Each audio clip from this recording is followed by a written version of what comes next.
Abductions, a walk down memory lane is the conversation that we're having at this hour, and that this is in light of the things that we're still seeing happening, and that the proclamations that have actually been made coming from the Interior Ministry via the PS, but also some of the pictures that we see and the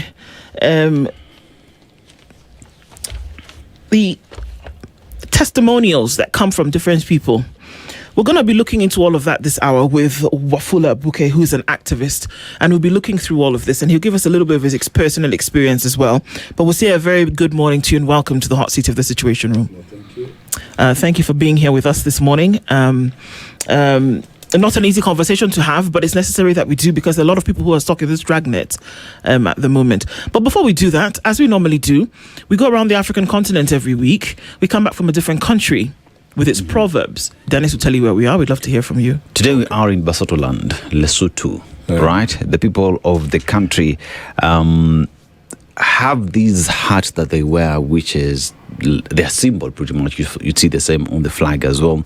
They also have a blanket. Why? Because the entire country is 1,000+ feet above sea level, so it's really cold. If you want to enjoy winter and maybe you want to make that snow angel, you just go to Lesotho. You don't need to leave the continent. Experience I don't want to go through. Yeah.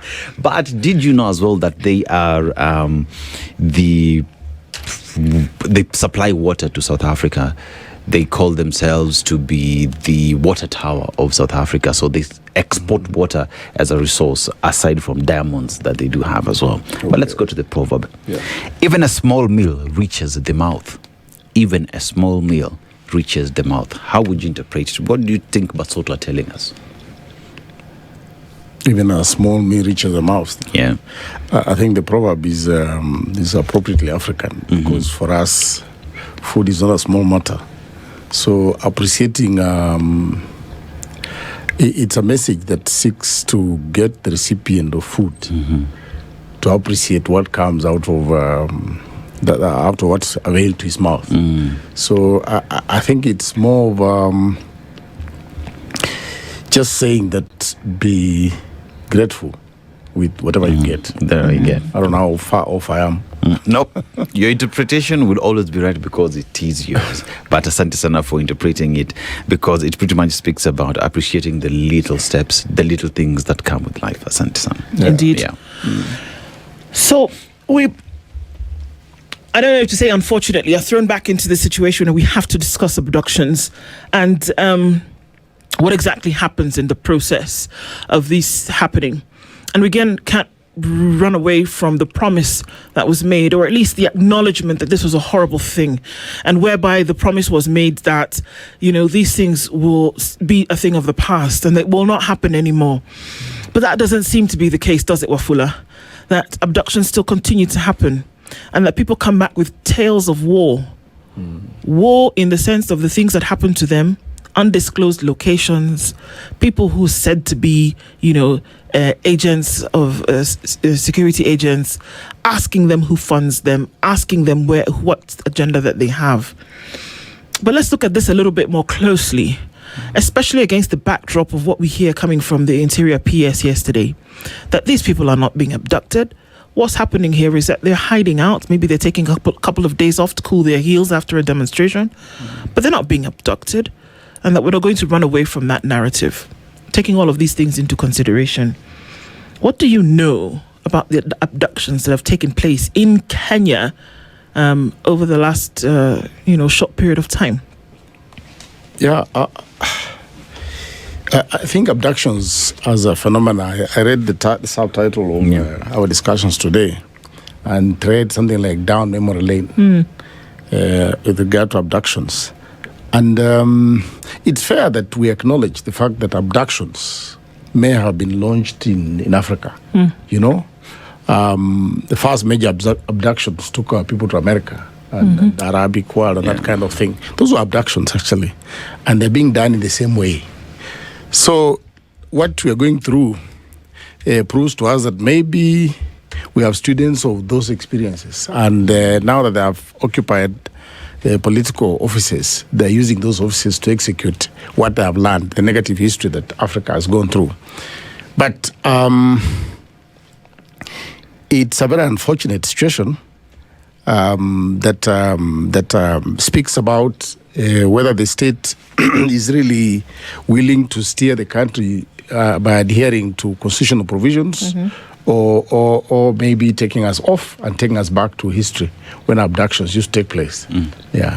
Wafula, when you look at, let's even take the latest incidents that happened in the country, where we have images of individuals being picked up by police. Yeah. And we have experienced that once a police officer picked you, I've never seen an incident where a police officer lets you go. They pick you up, the next place you end up is a police station. They'll process you, you're supposed to show up in court, right? But then individuals don't end up in court.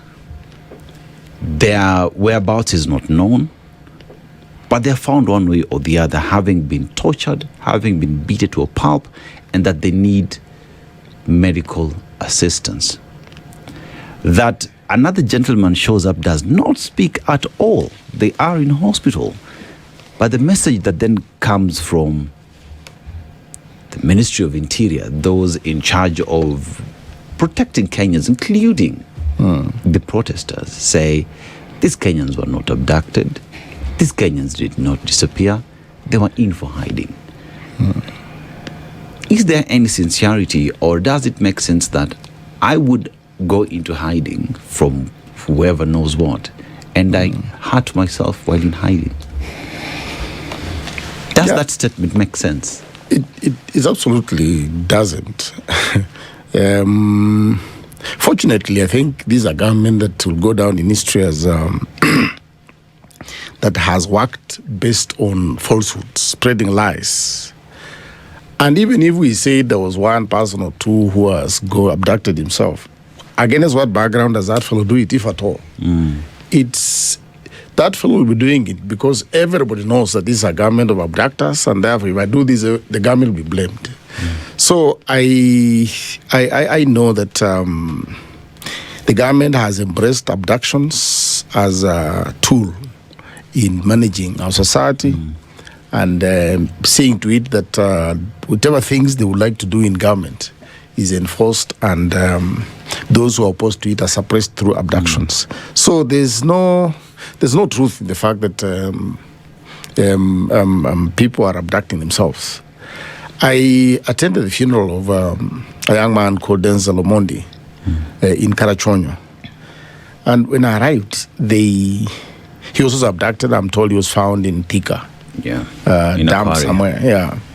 So when I arrived, I had covered the coffin and nobody was allowed to see it. But I went and pleaded the family, not the family, but the person who was in charge of the space. Say, I've come all the way from Bungoma to mourn this boy. Yeah. Surely I can't go back without having seen him. And they showed me the body. I have never seen anything so bad.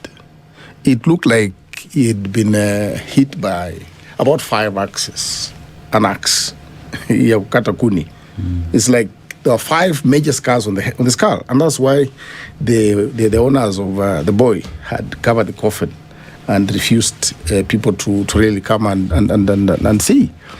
I actually went to Babu Wino and asked him, please. I remembered what happened to JM Kariuki, because JM Kariuki's body and pictures are available. I told Babu Wino, please, can you use your reputation here because you're respected?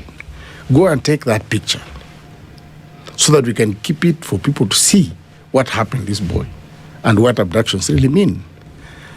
I think he didn't agree with me, so he didn't take the picture, but I felt bad. I just wish that one day we could have pictures like that for us to look at and remember. But abductions are taking place in Kenya, and the injuries being inflicted on our people range from physical injuries that are clearly visible to invisible injuries. Perhaps that's why this boy is in hospital, is not able to speak. It's because of injuries. Because, torturers keep changing tactics from one tactic to another. Just like, they can disperse and block the roads. So also at the level of torture, they are able to inflict injury to people of various types, including that of Denzel Omondi. Why do you think it's a tool that's being used? If you take somebody and, hold them up in a place for some time, what would one hope to achieve by keeping this person away and doing whatever it is that's done to them? I think it speaks to the spirit of the person, of the perpetrator. First, this is a person who doesn't want to be guided by the law. Then this also is a person who knows that he is or she is doing wrong. And so the whole idea of applying abductions is to get their targeted victims into spaces where there's no monitoring. Yeah, there's no monitoring, there are no reports, there are no official records, there's no OB, so there's no follow-up.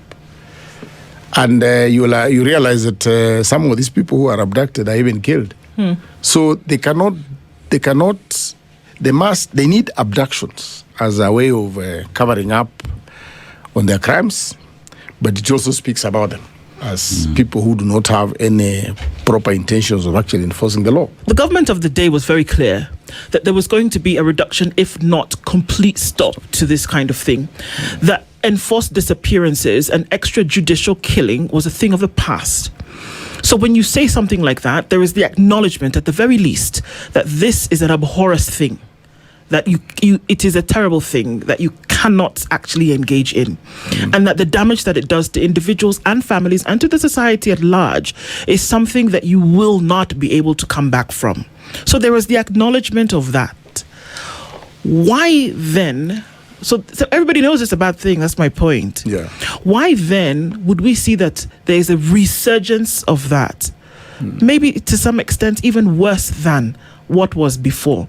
Because in some cases, these people come back and they don't speak. There are people who are active on social today who talk of other things except what happened to them when they were away. Why then do we see a resurgence in the face of a promise that was made to reduce this, from your opinion? You see, every action has a cause. And the reason why abductions began was because the state was determined to push down the throats of Kenyans. Bad policies or, projects and policies that have not gone through public participation and approval, policies that are also inconsistent with the law. So now the only way you can allow people to enjoy the freedom of speech is when you're able to really act on what they say. So the declaration by the government that abductions will not take place cannot be sustained if the government is still determined to fight against the people. It's been unable to deal with issues of joblessness, poverty. It has even raised the cost of fuel and raised the cost of living. Now, against that background, you need an oppressive hand to manage a population that's supposed to protest and even demand for your exit. So, proclamations that they will stop abductions is all not possible if they cannot enforce the rights that people have been demanding for. And you recall that there were demos around fuel, not demos really, but protests around fuel rise, which was really very, very high. So the government is just living up to its what we should expect, because to free people, you must allow them, you must give them an environment that makes them enjoy the freedoms that they deserve. Yeah. In the absence of that, I think they will still need to oppress people to survive. And one of those avenues is through abductions, as we say them. Now, coming to how people go to get arrested, abducted, and they come out and keep quiet. Those are experiences I've gone through. Anytime I've been arrested about 24 times. I was counting the other day. It's around that. And most of those interrogations, you will not go to the police department, be abducted or arrested, and stay for long without coming out with some agreement. I'm just telling you as facts. You come out and either you agree to be the informer or you agree that you will not participate in anything that is political. Failure to which? I'll give my example. Since you said I also talk about experiences. Yes. There's a time when I left Uganda and came back from exile. I came and we launched the National Union of Students of Kenya. National Union of Students of Kenya, 1992. And that time I'd come back, we were trained guerrillas, were scattered in the country. So they arrested me and took me to Gigiri. But you see, I had a problem because I was keeping the documents and pictures of underground leaders, Dr. Adawiti, Professor Mshere Mungu, met in Uganda, and then the Durungwen and many other, Lumumba Denda, those kind of people, many. So now I needed to come up with a strategy that gives me a chance to go and get those documents somewhere else. And unfortunately, I'd gone with them, with my wife, when I was hiding them.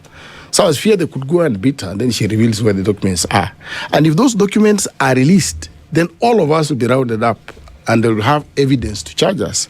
So I thought the best strategy is for me to do an agreement with them and be set free. So I signed an agreement that they said I'll not go back to any learning institution. Okay. No stepping in the university, no stepping in a primary school, no stepping in a nursery school. Just keep off from all learning institutions. These were police? These were police, okay. Yes. Because I was the chairman of the National Union of Students of Kenya. So now, according to that agreement, I was supposed to come out and I would not engage in student politics. But I signed because I needed to go back, take those documents and give them to somebody else. So they released me. And the first thing I did is go to Kisumu, get those documents, and I gave them to Odorungwen to keep them so that now it can be okay. I'm saying that anybody who goes to custody is always made to either sign an agreement that you will not do ABC, you will keep quiet, and failure to do that, they will come for you. So many people get into those agreements and end up keeping quiet. How do you reach the agreement, Wafula? Yeah. How? Because I can't imagine that you're sitting across a table and somebody says to you, Wafula, do you agree? And you say, yes, I agree, we sign, let's go. Yes. It would seem as though there needed to be other forms of persuasion that were not palatable to the physical. From my experience, it is basically just a situation where you are you've been tortured and you want to use an opening. I've given talks on how to survive torture, so I know how to manage torture and interrogation a bit. So the issue here is playing on them and listening to them, manipulating them, those kind of things. But the end result has to be such that it achieves what you want. Well, when they released me, the first place I slept was Kikuyu campus, which is breaking the law. After you promised that you would not. Yes, after I promised. And then I also addressed the media and said the National Union of Students of Kenya will continue the way it is. But I had done a more important thing, which was rescuing the documents of my underground movement. But the point I'm trying to drive at is that those who come out and keep quiet most likely have been subjected to the same experience. Yeah, and intimidation, of course. I mean, we find ourselves as well, despite the promise that was given during the campaign period that abductions and disappearance of Kenya would end, because we're also just coming off the Yala River bodies that we saw as a country. And that was, one would say that was a political tool that was used at the time. And the current president used that during the campaign period. But you get into his government, there are abductions that we see. They get into broad-based government, there is an agreement, and that forms the 10-point agenda as well. Again, a second time, another promise that has been given that would stop. But you get to 2025, again, we see the same being repeated. 2026, again, it's being repeated, despite existence of the 10-point agenda under the broad-based arrangement, which then leaves us asking the most difficult and chilling question then, that abduction is a way of dealing with dissent, that if you do not sing praise and hallelujah to government, then abduction is a tool that will be used to silence you or for them to achieve to implement that which they want then. I have talked to a few people who have been in government, and I think you also know that when a government takes, when a government, gets elected and takes office, Unfortunately, what they always have to do is remove those who are there and put their own. You know. Now, what does that mean? It means elevating people from poor positions to real serious positions. The first police commissioner, IG, the first IG was called Coleman. Yes. Nobody can say there's anything in that fellow. He's an incompetent person. But you see, he's being elevated to that position because he's supposed to be a member of the new team, isn't it? And this happens in all levels. So now, some of those acts of incompetence arise from the fact that those who take power do not respect merit. They come by lifting their own tribespeople or their own colleagues and friends to office. Now, before they land that particular office, they've already committed so many crimes. That's one of the issues that sometimes may cause that particular problem. Now, the other issue is enthusiasm. You see, the experience you've had as Kenyan people is that when a government takes office, the first thing it does is do rewards those who have spent their money in campaigns, you know, pay themselves and that kind of thing. So you create a people who are disoriented by the many benefits that are accruing to them because of being part of the government. So some crimes are crimes of enthusiasm. You know, you come there and you're excited and you're making money and your brain goes blunt. In the process, anything you engage with, if somebody's fighting, you say, what's wrong with this guy? What does he want? The desire to use shortcuts to suppress opposition starts emerging just because of the madness that comes with the desire, the gains that are accruing from being in government. So that, I think, may explain some of the causes. But another cause also is that you are put in office, you have made pledges, you promised to do several things, and you lack the competence. Maybe you overpromised. So now, how do you hold dialogue with a person who asks questions and you have no answer? So you find repression finding its way because you must understand that fellow is not he was not as he is dealing with a situation that you should understand that he cannot be able to deliver on.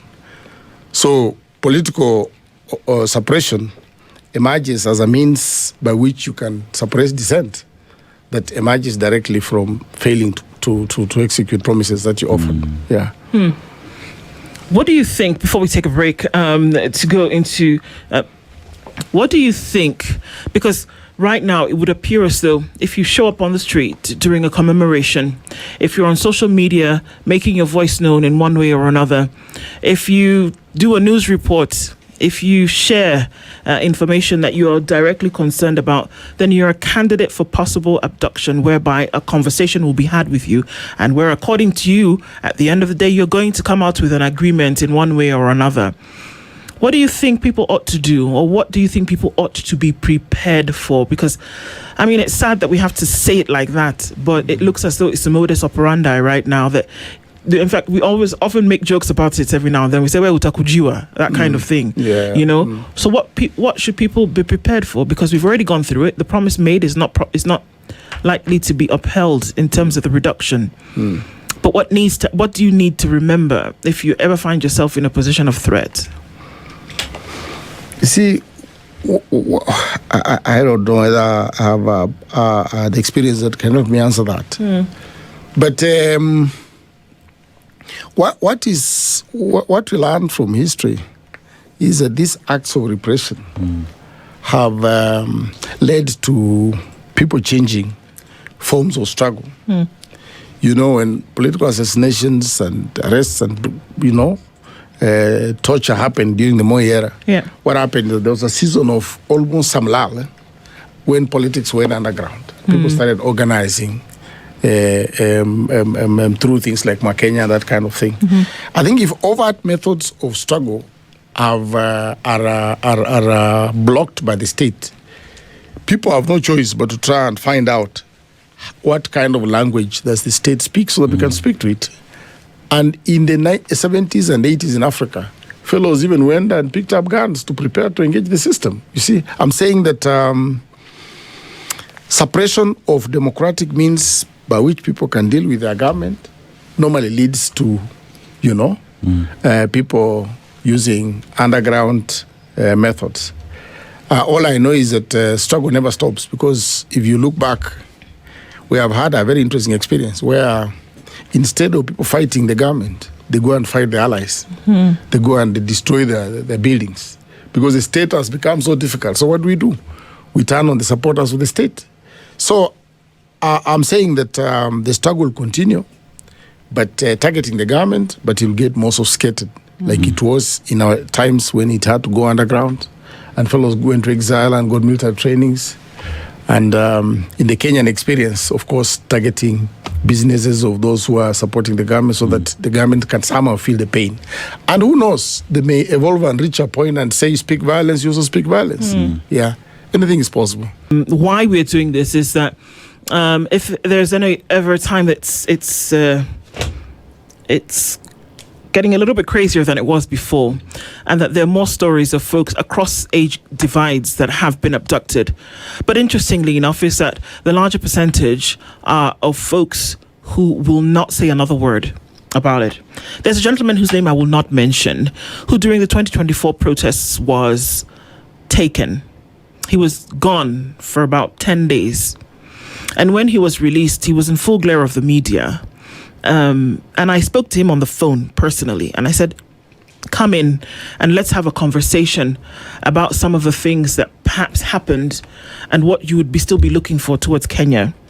And he said to me very clearly, unequivocally, and he said, Ndu, I will never speak another word in the public for as long as I'm alive in Kenya. And I asked him, what happened to you? And he said to me, these are things also that I will never be able to speak about again. And I see him in his business. He continues. He's still doing he's still in Kenya, still working. But of the happenings in that 10-day period, he will never speak of them. And I tried to understand, and it haunted me what he said. And I said, what could have possibly happened to him to reach the resolve whereby he would choose that he would never speak? Is it the agreement that you speak of, Wafula? Or is it the fear of what could possibly happen to him if he ever engaged again? See, when I was jailed many years ago, I had a very shocking experience in prison. That you go to prison and you come out and you don't believe that there's such a world anywhere. And I came to understand why we do not know about prison life. We do not know about prison life because it's so traumatizing that when you get out, you don't want to talk about it. You see, the experiences you go through, the humiliation you go through, makes you just shut up, say, let me close this and start another chapter. I think it may be the same thing that happened this young man. He goes there, gets traumatized, and decides that the best thing to do is to shut that window so that doesn't really have memories that he can relive. So that I think is one of the explanations. When people have gone through a lot of trauma, and it's possible that this particular person was not as convicted, as grounded in what he was doing in terms of understanding as others have been. So you go join the struggle or a demonstration as an adventurer, then you find yourself in a world you never thought about. And if you look at most of the political people who go to prison and come out, those who remain firm are those who go to prison consciously knowing that they are doing this and it's right. But if a fellow just finds himself or herself in a torturous environment and experience like these particular ones were going through, when you come out, the first thing is, please let me start from where I was and continue the way I did. That's one. Obviously, you cannot go to custody and come out and be told, continue doing what you're doing. You will be subjected to torture and be told, well, if you want torture, we are all yours. Just proceed, we shall come for you. Is that clear? Of course, an innocent Kenyan soul that took part in a demo must say yes. So I think this is the case with a younger comrade who decided to keep quiet. He's not alone. And look at the comrade who is in bed. I'm not sure that he's been released from hospital just yet. Luchima, this is not the first rodeo. He's been arrested before. He has been on the streets 2024. In fact, Dennis tells us this morning that he at some point was arrested and even released by police to carry on his business. 2024. In 2024. But he lies in this hospital bed and he's not said a word. He's not said anything to anybody about what could have possibly happened. So in this case, it's such a hard question. But in this case, do the forces win when he's silent? Whatever it is that they wanted to achieve has been achieved in the silence of those who've been released. Same thing with the Kitengela 4. After Masengeli refused to go and attend to court orders 6 times, on the 7th he presented himself to court. Masengeli being the deputy IG of police. And on the same day, the Kitengela 4 were released. They've never said, they said a little bit about what happened to them. They required. Yeah, they talked about the torture. Bob Njagi talks about the torture that they went through. But then still, I believe Bob Njagi, as we speak, is in detention, waiting for a court date about what he's said to have done over the last couple of days. But what would have happened to silence somebody for days in this manner? Yeah, we are being led by very educated people. Very educated, one as a PhD, another as a professor, and the lawyer, the Interior Security Fellow is Murkomen. I think I hear he has a master's. I'm saying that these are fellows who have managed to do research and understand how to get things done. You know, knowledge is only the value of knowledge is determined by what it's applied on. And if you go to places like Israel, those learned people came up with ways of silencing their opponents. You go to prison and you're given an injection and you die 6 months later after being released.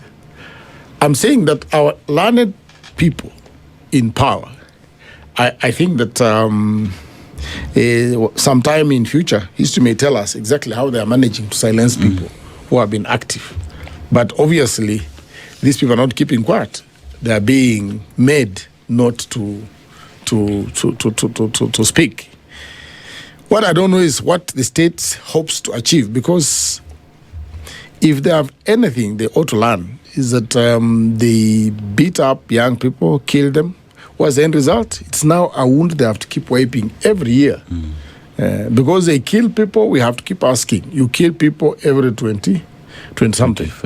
So that is something that ought to tell them that please, violating people's rights doesn't necessarily give you, a good appearance. Instead, you institutionalize and, make yourself a target of condemnation over the years. Yeah. So there we are. I mean, if you look at the struggle that Kenyans find themselves in today, and even why they get out on the streets, it's because the cardinal document, the constitution that gives them the power to do so, is their document. This is not a document that belongs to any other group.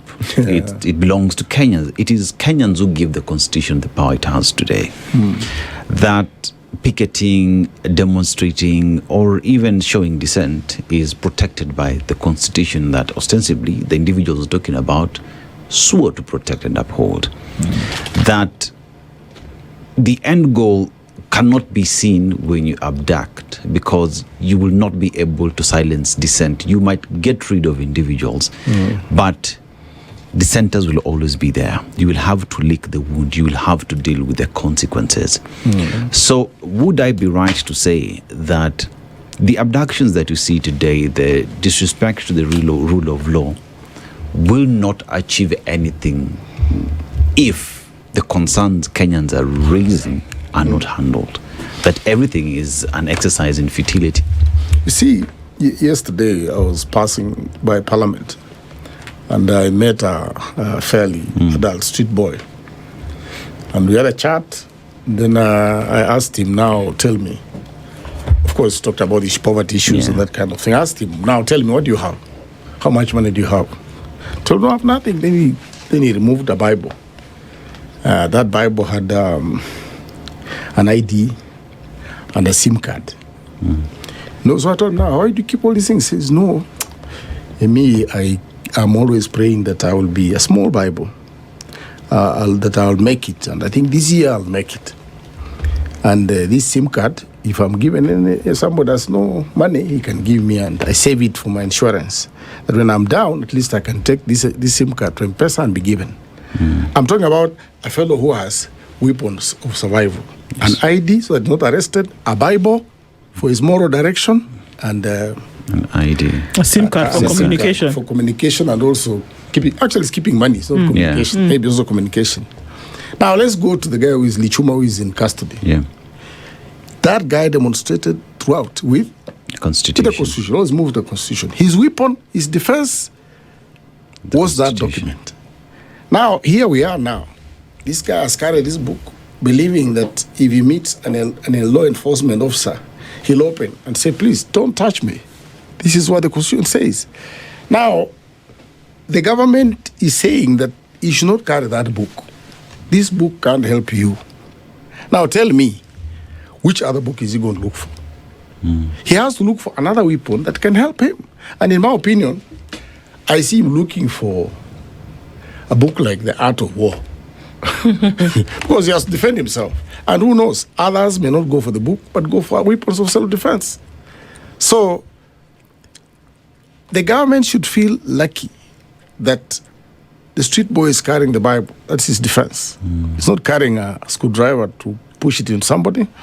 The government should be happy that Lichuma, who is in prison, who is in hospital right now, was carrying an official document called the Constitution. Yes. If they make that Constitution not useful, we won't fail to get something else to carry. In our days, I went to Uganda and carried an AK-47 because the Constitution could not be carried, it could not defend me. So I'm warning the government that there's no shortage of things to carry. Let the Constitution be the only document we carried by Lichuma. If Lichuma can't carry the Constitution, he'll find out something which can help him.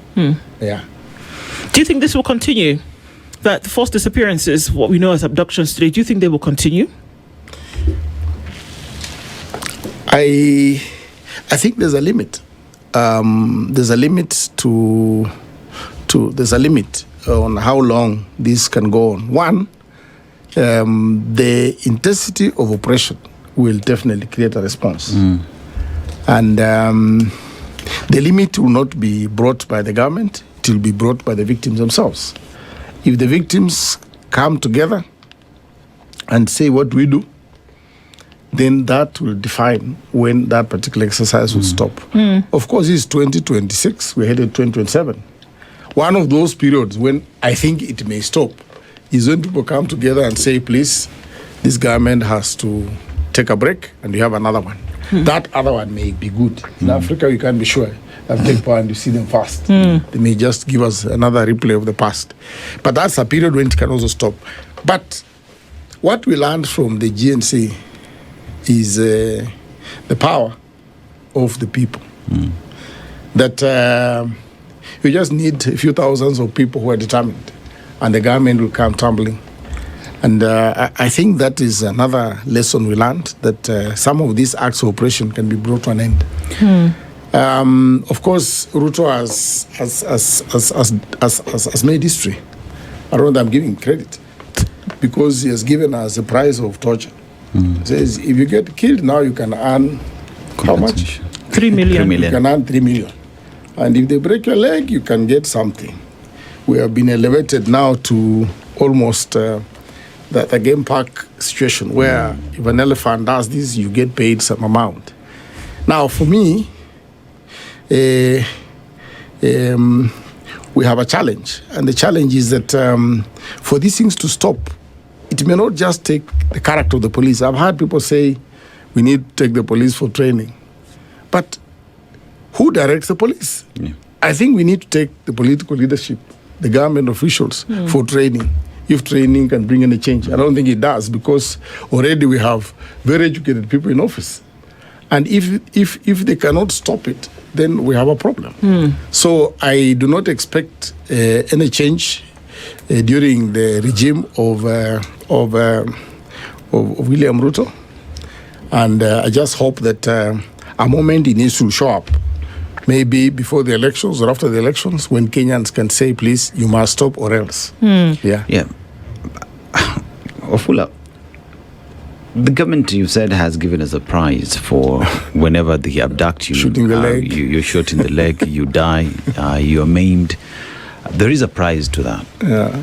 But that, if we just pause and think about what that means, is the government has self-indicted itself by agreeing and saying, we take responsibility for killing, for shooting, for maiming and injuring you. That's essentially what the government is saying.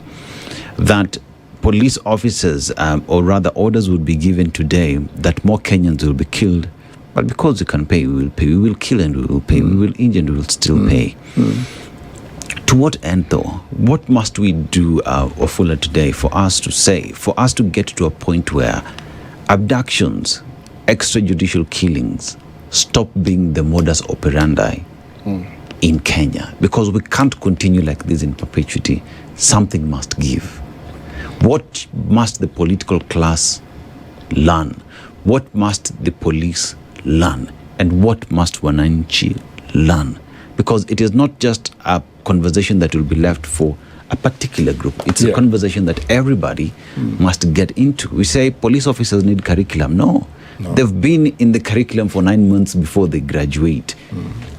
Perhaps something needs to be done, but what exactly? What's the solution to where we find ourselves today? You see, one. I think there are two things I would say. I have no specific answer. I'm not an expert, but we can look at history of Africa and histories of political repression, and there are very many things that come out of history. One of those ways is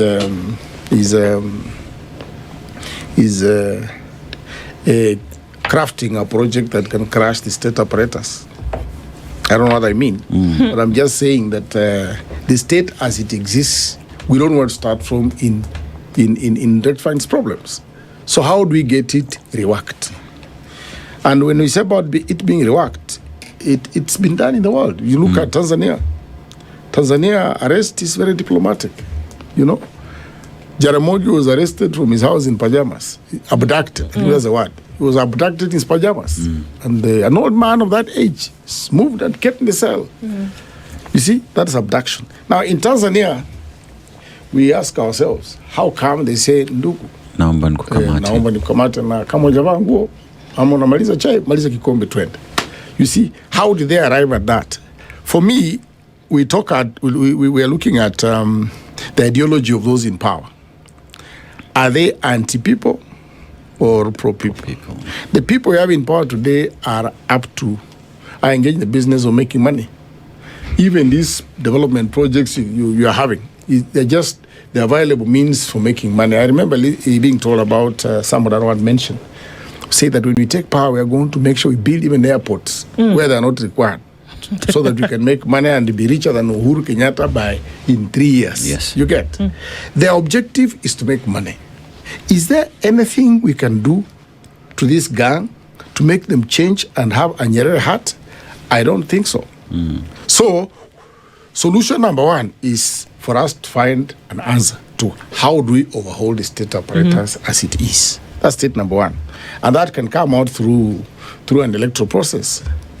Then we also look at how other countries are managing some of their problems.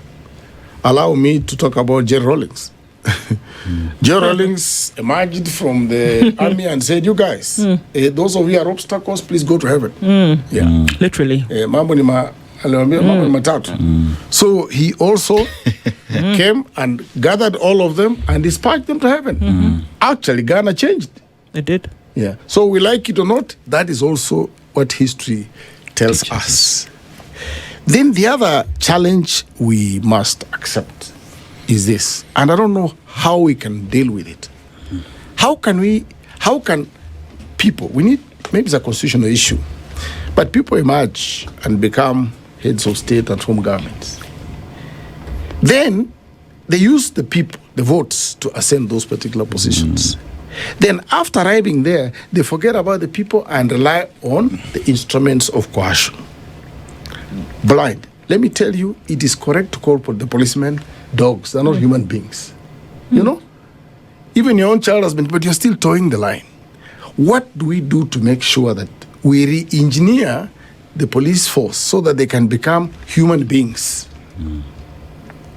Human beings, just being human beings. Because there must be a point at which they can say, this one, please, too much. we can't do. Yeah. How do we get there?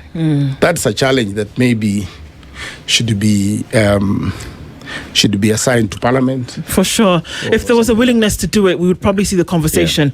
But why we talk about these things is to ensure that conversation remains front and center. And we've said this about very many conversations. That's why we continue to have them. Some of the things that you've said this morning, coming out into the light is the first step. And so we want to thank you for being here with us this morning to look into this. It's our hope that it doesn't get worse, but you've told us it doesn't look like it's going to stop until you change the direction in which you're going. Wafula Buke is activist. He's joined us to talk about the disturbing issue of abductions in the country at the moment. And from what he's saying, it doesn't look like it's going to get better. Not now. So there's something that you must do. Wafula, thank you for joining us this morning. This is the Situation Room, the only way to start your day.